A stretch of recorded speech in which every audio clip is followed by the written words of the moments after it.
And our crew is also at the Caine Halter YMCA right off of Cleveland Street in Greenville, where the vice president kicked off her day. She spoke with several people getting vaccinations, as well as pharmacists actually administering them. Fox Carolina's Carrie Weimer live from the Y. Carrie, you were there for that event this afternoon. What really stood out to you? You know, guys, it's not every day that the vice president comes out to your local YMCA, so you can imagine the energy that was buzzing around the air today. You know, Secret Service, of course, had the roads all blocked off around this area. They were checking us, checking anyone that came around to make sure that the VP's visit was safe.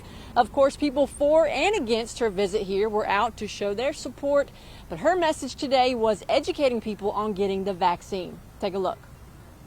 5 vaccination tables were set up in the gymnasium at the Caine Halter YMCA, where Vice President Harris toured today.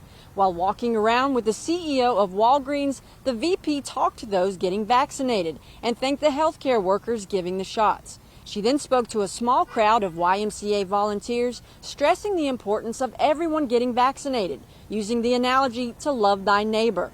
We spoke to a pharmacist administering the vaccine and someone who received it. Her to be able to choose anywhere in the United States, and she chose Greenville, South Carolina.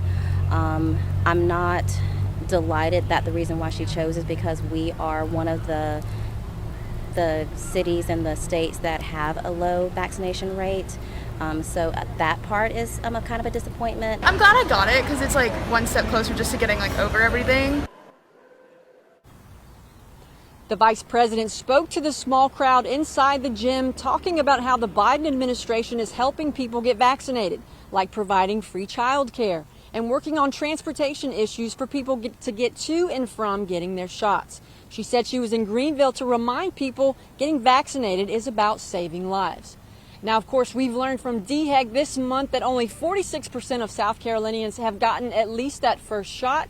The vice president said today that she thinks misinformation has to do with a lot of people being afraid to get that vaccine. So that, of course, is the mission for them touring around the U.S., making those stops to educate people and get more vaccinated. Tori, Shell? Yeah, Carrie, just want to ask you, we saw her go from Phyllis Wheatley to the Y. She was moving around Greenville pretty quickly. How much time did she spend at the YMCA? It depends on which side of being here you were on. For us, it seemed like quite a while, but for those that came out and really wanted to see her, they only caught a small glimpse of her because she was inside here talking to the people in the gymnasium like we mentioned. So it wasn't that long, but it was long enough for her to be able to get around the room and really talk to those people that were involved in the vaccinations today. And of course, they were very excited to have even just a few moments with the vice president. Yeah, guys? Such a cool moment for us here in Greenville. So Carrie, thank you.